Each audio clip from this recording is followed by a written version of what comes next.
Get ready to hear Duncan Gets Spooked from Season 5 episode of Thomas the Tank Engine and Friends, aka Thomas and Friends. The narrator is Alec Baldwin, originally from Spills and Chills and Other Thomas Thrills. Here we go. Duncan Gets Spooked. The little engines were busy clearing their railroad of leaves and broken branches. Peter, Sam, and Rusty often worked together. One day, Rusty helped Peter Sam to a water tower.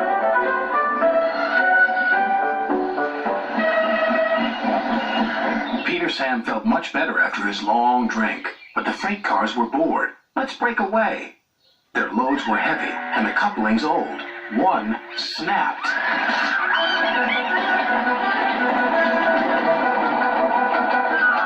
Faster, faster, shouted the freight cars. A sign read slow, steep bends and ravine ahead, but the silly cars never saw it. Then, it was too late.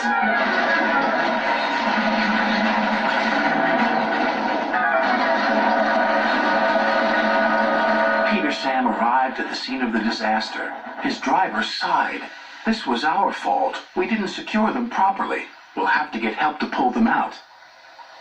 So Topham Hatt will be very annoyed. And he was. You will work in the yards until I can trust you again. Duncan was delighted with Peter Sam's dilemma.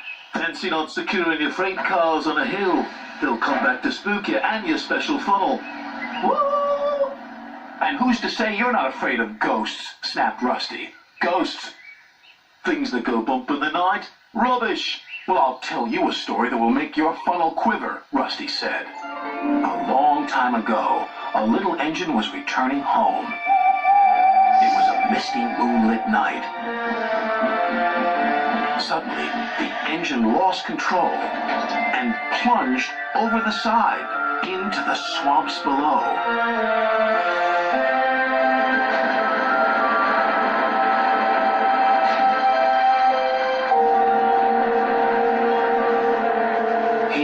Never found again.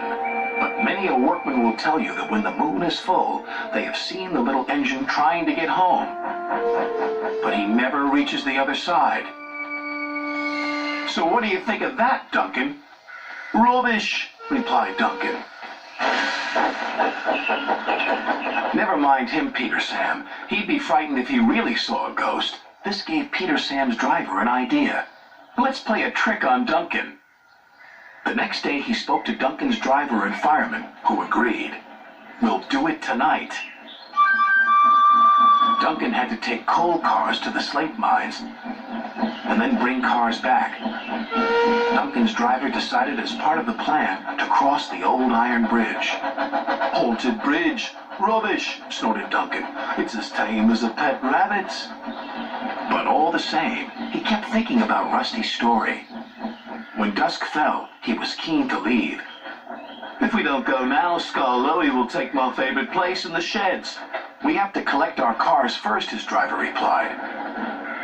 He could see their plan was working because Duncan was nervous.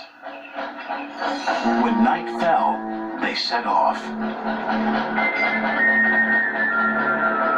The mists were rising around the old iron bridge. Duncan whistled, and the sound echoed everywhere.